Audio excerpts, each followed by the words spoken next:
फरवरी का first week चल रहा है और ये टाइम है अब अडेनियम की ग्रोथ का। अब डोरमेंसी इनकी ख़त्म होने वाली है, तो इसमें बहुत ज़रूरी है अब कुछ काम करना। और कैसे पहचाने अब हमारे अडेनियम की डोरमेंसी ख़त्म हो रही है, ये सो के जागने वाले हैं, कैसे पता चले, सारी इन्फॉर्मेशन दूंगी। और अब इसमें प्रूनिंग करें नहीं करें, रिपोर्टिंग करें तो कब करें, और इसमें सीड्स बन रहे हैं तब रिपोर्टिंग करनी चाहिए कि नहीं करनी चाहिए, इसकी कटिंग करनी चाहिए कि नहीं करनी चाहिए, और भी जो भी केयर टिप्स है सारी इन्फॉर्मेशन आज आपके साथ शेयर करने वाली हूँ। तो बने रहिए मेरे वीडियो में, वीडियो पूरा ज़रूर देखिएगा, आपको काफ़ी इन्फॉर्मेशन मिल जाएंगी।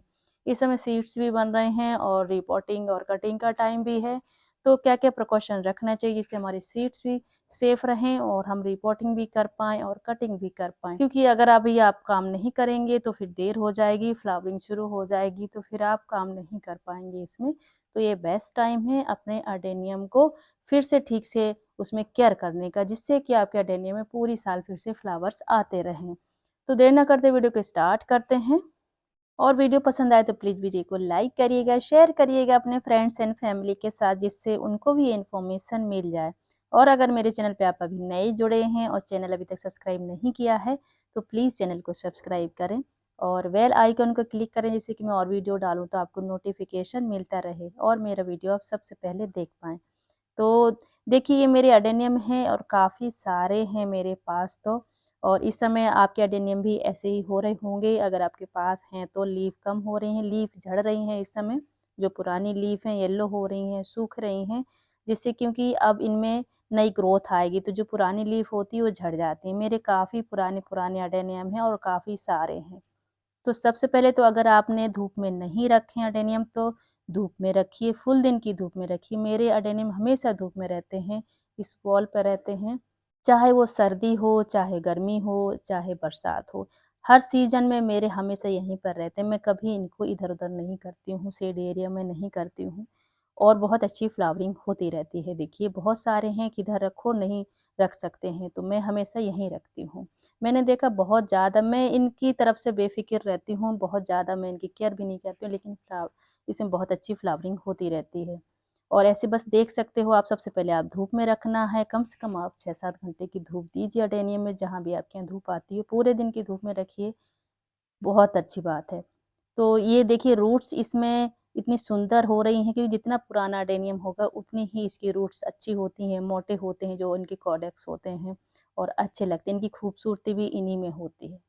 तो धूप में रखेंगे तो आपके अडेनियम खराब नहीं होंगे। तो आप कैसे पहचानें कि हमारे अडेनियम अब डोरमेंसी से जाग गए हैं, डोरमेंसी ख़त्म हो गई है और अब इसमें हम काम कर सकते हैं? क्योंकि कहीं-कहीं तो धूप बहुत अच्छी निकल, हमारे यहाँ तो बहुत अच्छी यूपी में धूप निकल रही है, दिन में काफ़ी गर्मी पड़ने लगी है। कहीं-कहीं अभी ठंड है, जैसे सब जहाँ पहाड़ों पे जहाँ ज़्यादा ठंड पड़ती, हो सकता है वहाँ पे धूप कम हो, तो वो थोड़ा लेट होता है, डोरमेंसी का टाइम ज़्यादा बड़ा होता है। तो सबसे पहले आप देखिएगा कि ज जो आपके परमानेंट प्लांट हैं, उनमें ना नई-नई ग्रोथ आ रही होगी और आपके अडेनियम में भी ग्रोथ, जैसे कुछ जो आपने पहले कटिंग की है, उनमें नई लीफ आना शुरू हो जाएँगी, एक आध बड्स आना शुरू हो जाएँगे। तो समझ लीजिए कि ये टाइम बेस्ट है। जैसे मैंने कटिंग की थी, अक्टूबर में कटिंग किया था और इसमें नई-नई लीफ आना शुरू हो गई हैं। अभी सर्दी भर कुछ भी नहीं आया, अब नई लीफ आना शुरू हो गई हैं सभी में। तो अब वो डोरमेंसी उनकी ख़त्म होती है, तभी ये फिर नई ग्रोथ पकड़ते हैं। तो आप इस तरह से आप देख सकते हो कि अब हमारे प्लांट डोरमेंसी से जाग गए हैं, मतलब डोरमेंसी ख़त्म हो गई है और अभी नई ग्रोथ पकड़ने वाले हैं। आपके प्लांट खुद ही बता देते हैं कि हाँ, हमारे लिए ये मौसम अच्छा है। आप अपने प्लांट को हमेशा ध्यान से देखिएगा, आपको खुद ही पता चल जाएगा कि ये प्लांट खुश है कि नहीं है। तो इस तरह से आप देख सकते हो। पहला है आप उसको धूप में रखिए, उसको चेक करिए कहीं ख़राब तो नहीं हो रहा है। जो सूखी लीफ हैं वो नहीं निकली हैं तो उनको धीरे से झाड़ दीजिए, जिससे कि वो नई ग्रोथ मिले, उसको एयर सर्कुलेशन हो आपके प्लांट को। जो जो भी सूखी लीफ है, पीली लीफ है, उसको सबको हटा दीजिएगा, जिससे आपका प्लांट साफ हो जाए, क्लीन हो जाए। तो सारी स्टेम्स क्लीन कर लीजिए। नेक्स्ट है, अगर किसी को प्रूनिंग करनी है, कई लोगों ने पूछा है कि हम इसमें प्रूनिंग कर सकते हैं नहीं? हाँ बिल्कुल कर सकते हैं, ये बेस्ट टाइम होता है प्रूनिंग का। जल्दी कर लीजिए क्योंकि फिर फ्लावरिंग शुरू हो जाएगी। अगर लेट करेंगे तो आपकी फ्लावरिंग भी लेट होगी। प्रूनिंग आप कभी भी कर सकते हो, लेकिन कटिंग कर दोगे तो फिर फ्लावरिंग भी लेट होगी, कलियाँ लेट आएंगी।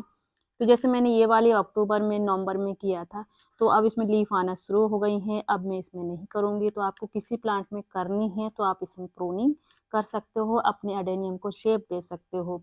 क्योंकि देखिए अब मेरे कुछ में तो मेरे कलियाँ आने लगी हैं, फ्लावर्स भी आने लगे हैं, तो जिसमें नहीं आ रहे हैं मैं उसमें करूँगी। तो आप बिल्कुल कटिंग करिए, बस जिसमें सीड्स बन रहे हैं, तो अगर आपको सीड्स रखने हैं तो उस वाले स्टेम्स को छोड़ दीजिएगा, तो सीड्स पक जाएँगे, तब आप उसको बाद में कभी भी कट कर सकते हो। बाकी आप जो भी आपको स्टेम्स काटनी है, इसको शेप देना है, आप उसको दे सकते हो। अब कई लोग पूछते हैं कि हमारे इसमें सीड्स बन रहे हैं, तो इसकी हम रिपोर्टिंग करें कि नहीं करें, कटिंग करें कि नहीं करें। तो देखिए ये मेरा सीड पॉड है और ये सीड्स बन चुके हैं मेरे, ये पक चुका है। जब पक जाते हैं तो इस तरह से ही ऊपर को खुल जाता है ये जो सीड पॉड होता है। तो अगर आपको सीड्स रखने हैं तो जैसे ये फली बन रही है तो इसको थोड़ा-सा ना रस उससे धागे से बाँध दें या रबड़ लगा दिया करें तो उड़ते नहीं, क्योंकि ये जब भी खुलेगा इसका सीड पॉड और ये उड़ना शुरू हो जाते हैं। तो आप इसको बाँध दीजिएगा तो रहता है सेफ। तो अगर आपको सीड्स चाहिए तो उस वाली स्टेम्स को छोड़ दीजिए, उसको मत कट करिए। रिपोर्ट की बात करूँ तो अभी जिसको अगर आपको सीड्स चाहिए तो उसकी रिपोर्टिंग ना करें, क्योंकि रिपोर्टिंग करेंगे तो प्लांट आपका डिहाइड्रेट हो जाएगा, शॉक में चला जाएगा। तो आपका जो सीड पॉड है वो भी डिहाइड्रेट हो जाएगा, तो उससे आपके सीड्स खराब हो जाएँगे।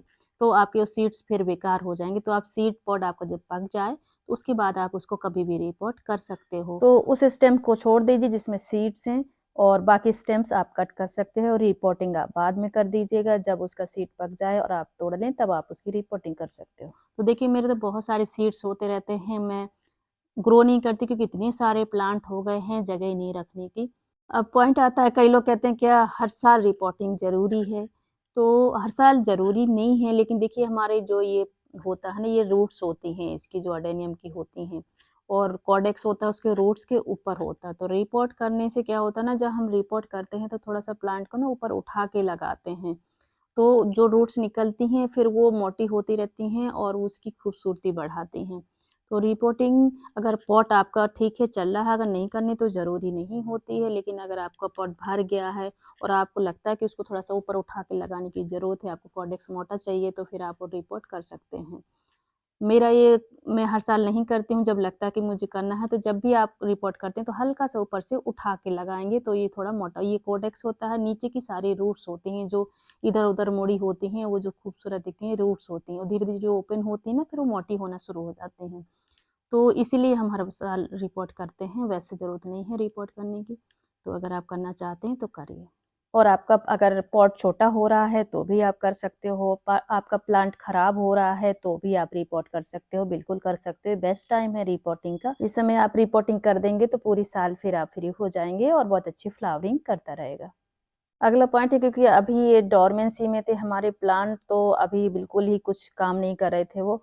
तो आप चेक करिए सारी स्टेम्स, कोई स्टेम्स खराब हो रही है, थोड़ा-सा ब्राउन सी हो रही है, सॉफ्ट हो रही है, तो वो भी चेक कर सकते हैं। अगर वैसे आपको प्रूनिंग नहीं करनी है तो कोई प्लांट आपकी स्टेम्स खराब हो रही तो उसको कट कर दीजिए, जिससे कि आपका बाकी स्टेम सही रहें और आपका प्लांट सेफ रहे। वो भी आप चेक कर लीजिएगा। तो देखिए मैं अब ऐसे कटिंग कर देती हूँ, आप जो शार्पनर लेते हो, जो कटर लेते हो, उसको ठीक से आप सैनिटाइज़ कर लें, पोंछ लें। तो आपको जिस शेप में कट करना है, जितनी कट करनी है उतनी कट कर दीजिए। एक्चुअली मेरे में चोट लगी है तो मैं कर नहीं पा रही हूँ, बट मैं थोड़ा-थोड़ा आपको दिखा देती हूँ। तो इस तरह से आप कट कर सकते हो। तो जो भी कटर लिया करें, कैंची लिया करें, तेज़ हो, शार्प हो, जिससे कि एक बार में ही कट जाए, तो वो ठीक रहता है। और इसमें आप फंगिसाइड लगा सकते हो या हल्दी लगा सकते हो, सिनेमन पाउडर लगा सकते हो, जिससे कि फंगस ना लगे और तुरंत उसमें ऊपर से पानी ना डालें। मैंने एक काट के आपको दिखा दिया है और बाकी भी मैं धीरे-धीरे ही काटूँगी। तो इस तरह से अगर आप कटिंग करना चाहते हैं तो इस तरह से कर लीजिएगा, और नहीं करना चाहते हैं तो जैसे सीधा जाता है और कटिंग करें, कई लोग कहते हैं ना कि हमारे प्लांट सीधे-सीधे जा रहे हैं अडेनियम में और उसमें ना घना नहीं हो रहा है। तो अगर आप कटिंग नहीं करेंगे तो घना नहीं होगा, एक ही स्टेम से जाएगी। तो कट करने का ये फ़ायदा होता है, जिधर से आप कट करोगे वहाँ से और ब्रांच निकलेंगी और आपका प्लांट बुशी हो जाएगा। जो भी सूखी लीफ है उनको सबको हटा दीजिए। देखिए सर्दी में इस तरह से सूख जाती हैं।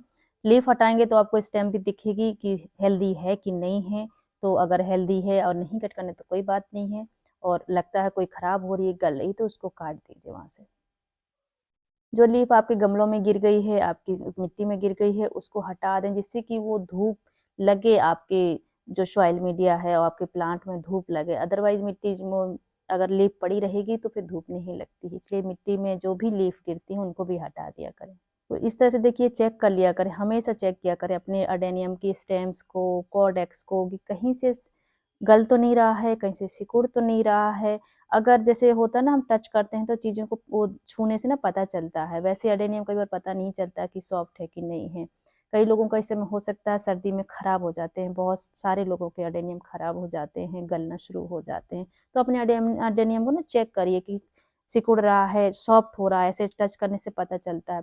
सॉफ्ट 2 वजह से होता है, एक तो कम पानी से होता है और एक होता है जो ओवर वाटर हो जाता है, ज़्यादा पानी से होता है। तो देखिए कम पानी से कैसे पहचानें कि हमारा प्लांट खराब हो रहा है, कि कम पानी से हो रहा है कि ज़्यादा पानी से खराब हो रहा है। तो उसका सबसे अच्छा तरीका होता है अपने प्लांट को चेक करिए। और कम पानी से हो रहा होगा तो अंदर जब आप इस तरह से स्क्रैच करेंगे तो ब्राउन कलर, ग्रीन दिखेगा। जब कम पानी से होगा तो ग्रीन दिखेगा, देखिए इस तरह से, मतलब अंदर खराब नहीं है आपका प्लांट। और अगर आपका ज़्यादा पानी से हो रहा होगा तो ब्राउन हो जाएगा, जैसे होता है ना ब्राउन कलर का, गल जाए, काला काला सा हो जाएगा। तो आप समझ जाइए कि ज़्यादा पानी से हो रहा है और हमारा प्लांट अंदर से गल रहा है। तो ये निशानी होती है, क्योंकि कई लोग कहते हैं ना ज़्यादा पानी से हमारा प्लांट सॉफ्ट हो रहा है, गल रहा है उसके स्टेम्स। ज़रूरी नहीं है कि ज़्यादा पानी से हो, कई बार वो कम पानी से भी सिकुड़ने लगते हैं, सब्जियां बाहर रख दो मुरझाने लगते हैं, ऐसे हमारे अडेनियम भी होता है। कई लोग सर्दी में पानी नहीं डालते, मैं डालती हूँ, कम डालती हूँ लेकिन ज़रूर डालती हूँ। तो 15 दिन में एक बार डाल देती हूँ, बहुत अच्छी तरह से खिलते रहते हैं। तो अगर आपका प्लांट अंदर से ब्राउन दिख रहा है तो उसको काटिए, जब तक काटिए जब तक से अंदर से वो ग्रीन ना दिखने लगे, व्हाइट ना दिखने लगे, मतलब हेल्दी स्टेम्स ना दिखने लगे, तब तक काटिए उसको। तो उसके बाद उसमें फंगीसाइड लगाइए और फिर उसको रिपोर्ट कर दीजिए, या फिर एक दिन उसको ऐसे ही छोड़ दीजिए, दूसरे दिन रिपोर्ट कर दीजिए। और जब रिपोर्ट करें तुरंत पानी ना डालें, 1-2 दिन बाद डालें, तो आपका प्लांट बच जाएगा, सेफ हो जाएगा। अडेनियम में सबसे ज़्यादा डर होता है इन्फेक्शन का ही होता है, और ज़्यादा जैसे मिट्टी में तो अपनी सॉइल मीडिया मिट्टी नहीं मिलाती हूँ, मैंने कई बार बताया भी है, इसका पूरा वीडियो कई बार डाले हैं, आप चेक कर सकते हैं। तो मेरे में सैंड ही ज़्यादा होती है और वर्मी कंपोस्ट मिलाती हूँ, तो जो मिट्टी मिलाते हैं उनके अडेनियम हमेशा गलना शुरू हो जाते हैं और धीरे-धीरे वो इन्फेक्शन होता रहता है, रूट्स में भी हो जाता है, फिर कई बार नहीं बचा पाते हैं, जो बिगिनर्स हैं उनको बहुत प्रॉब्लम हो जाती है। तो बहुत लोग के हमारे अडेनियम तो ना फूल आते हैं, ना ही उसमें वो तुरंत ही खराब हो जाते हैं, कई लोग लगाते भी नहीं। अगला काम करना है आपको, इस समय फर्टिलाइज़र देना है अपने सभी अडेनियम में। तो थोड़ा-थोड़ा सा जैसे मैंने इससे मिट्टी हटाई है, सॉइल मीडिया हटाई है, और मैं क्योंकि सभी रिपोर्ट नहीं कर रही हूँ, तो मैं अभी एक को आपको दिखा देती हूँ। रिपोर्टिंग अलग से करूँगी, वो वीडियो मैं आपको अलग से डाल डाल दूँगी। तो ये इस तरह से मिट्टी हटा लीजिए, जिससे कि हमारे अडेनियम को थोड़ा-सा हवा भी लग जाए और हम उसमें फर्टिलाइज़र डाल दें। थोड़ा-सा गुड़ाई-निराई ज़रूर कर दिया करें, अगर आप नहीं भी फर्टिलाइज़र डाल रहे हो तो भी। इस तरह से देख लेते हैं ना अंदर कोई रूट्स खराब हो रही तो वो भी हमको पता चल जाता है। लेकिन ये सभी मेरे अडेनियम देखिए एकदम सही हैं, और बिल्कुल पानी अभी मैंने एक्चुअली थी नहीं, आई तो सूख रहे थे, मैंने सब में पानी डाला, तुरंत ही देखा। और फिर होता है ना जब आप करते रहते हो, आपकी जैसे लगता है ना आपके प्लांट आपको पहचानते हैं, ज़रा-सा भी उसको हाथ से प्यार कर लो, थोड़ा-सा पानी-वानी डाल दो, खुश हो जाते हैं। दूसरे दिन लगेगा कि अरे कितने सारे फ्लावर्स आए हुए हैं गार्डन में। मतलब एक अलग से लगता है कि हाँ, वो खुश हैं आपको देख के। जब गार्डनिंग करते हैं ना तो एकदम वो अटैचमेंट हो जाता है। तो अभी इसमें मैंने थोड़ा-सा मिट्टी हटा दी है, अभी फर्टिलाइज़र दूँगी। तो यहाँ मैंने लिया है देखिए नीम की खली लिया है, थोड़ा-सा बोन मील लिया है और थोड़ा-सा हल्दी लिया है इसमें देखिए। तो ये बेस्ट फर्टिलाइज़र होता है इसके लिए, और ये स्लो रिलीजिंग होते हैं। आप हल्दी की जगह फंगिसाइड मिला सकते हो, मैं ज़रूरत नहीं है तो नहीं मिलाती हूँ, जब उसमें इन्फेक्शन कुछ है ही नहीं तो क्यों डालना। हमारे यहाँ चिड़िया भी आती हैं, बटरफ्लाई भी आती हैं, तो मैं कोशिश करती हूँ ऑर्गेनिक तरीके से ही। तो ये 3 चीज़ें मैंने मिलाई हैं, आप इसमें थोड़ा-सा वर्मी कंपोस्ट मिला लीजिएगा, और ये फर्टिलाइज़र इसके लिए बेस्ट होता है। तो आप इसको डाल दीजिए, आपका जितना पॉट है, 1 मुट्ठी, 2 मुट्ठी जितना भी आपको ज़रूरत है उस हिसाब से इसकी चारों तरफ डाल दीजिएगा। स्लो रिलीजिंग फर्टिलाइज़र होता है और बहुत अच्छा काम करता है इसके लिए, और देखिए फिर फ्लावरिंग कितनी अच्छी होती है। मैं इसको डालती रहती हूँ, ज़्यादा नहीं, मैं एक्चुअली कम केयर करती हूँ इनकी, तो आप अगर हर महीने डाल सकते हैं तो डालिए। मैं तो 2-3 महीने में एक बार ही देती हूँ, थोड़ा-थोड़ा देती हूँ, और ये बहुत अच्छी फ्लावरिंग करते रहते हैं। तो इस समय ये वाला फर्टिलाइज़र आप डालिए, चारों तरफ बढ़िया से डाल दीजिएगा, इस तरह से देखिए। तो इस तरह से मैंने डाल दिया है चारों तरफ देखिए, और उसी मिट्टी से इसको कवर कर देंगे। बोन मील ज़रूर डाला करें अगर आप डाल सकते हो, उससे कैल्शियम, पोटेशियम सब मिलता है और अडेनियम की बहुत अच्छे होता है। मैं जब डालती हूँ, आप कैल्शियम के लिए और चीज़ डालते हो तो डालिए। बट मैं कहूँगी बोन मील इसके लिए बहुत अच्छा है, बहुत अच्छी इससे फ्लावरिंग होती है। और नीम की खल ये सबसे बेस्ट फर्टिलाइज़र होता है, आपका अडेनियम कभी ख़राब भी नहीं होगा और फ्लावरिंग भी बहुत अच्छी करता है। इनको सब मतलब इन 2-3 चीज़ों में ना इसको सब कुछ मिल जाता है जो चाहिए होता है, आप ये समझ लीजिए। तो इस तरह से मैंने इसमें कवर कर दिया। देखिए काम आप करें तो सुबह कर लें, ज़्यादा बेटर है, या फिर आफ्टरनून में करें, बीच दोपहर में मत किया करें। कोई भी प्लांट में काम करते हो तो बीच दोपहर में जैसे धूप में मत किया करें, सुबह शाम किया करें।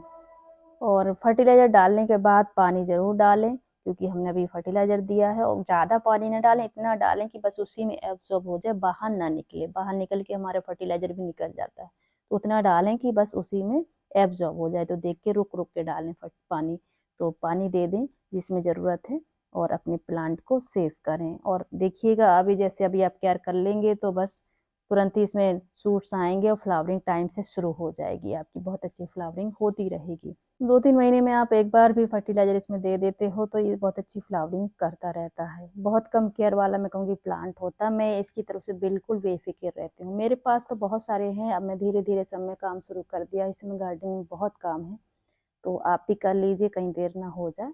और इसमें और चीज़ कोई ऐसी प्रॉब्लम होती नहीं है, कुछ कीड़े वगैरह लगते नहीं हैं, मैं तो नहीं देखे। अगर होता है तो आप नीम ऑयल का स्प्रे कर दीजिए, तो उससे वो प्रॉब्लम भी ठीक हो जाती है। इस समय सबसे अच्छा होता है कटिंग लगाने का टाइम है, तो जो भी आप कटिंग करते हैं उस कटिंग को लगाइए, तो आपके एक से कई प्लांट बनेंगे। अडेनियम की कटिंग बहुत ईज़िली लग जाती है, खाली सैंड में लगा दीजिए और लग जाती है। ऐसी एरिया में रखें जहाँ धूप हो, अभी कम धूप हो, लेकिन पानी का ध्यान रखें, थोड़ा-सा मॉइस्चर बना के रखें। मतलब पानी जब डालते हो तो उसमें भी डाल दिया करें बीच-बीच में, लग जाती है, बहुत ईज़िली कटिंग लग जाएगी। तो ये था आज का वीडियो, आई होप आपको पसंद आया होगा और कुछ ज़रूर इन्फॉर्मेशन मिली होगी। तो अगर मेरा वीडियो पसंद आया होगा तो प्लीज़ वीडियो को लाइक करें, शेयर करें अपने फ्रेंड्स एंड फैमिली के साथ, जिससे उनको भी ये इन्फॉर्मेशन मिल जाए। और मेरे चैनल पे आप नए हैं और चैनल अभी तक सब्सक्राइब नहीं किया है तो प्लीज़ चैनल को सब्सक्राइब करें और बेल आइकन क्लिक करें, जिससे कि मैं और वीडियो डालूँ तो आपको नोटिफिकेशन मिल जाए और आप सबसे पहले मेरा वीडियो देख पाएँ। तो thank you for watching, take care, bye bye.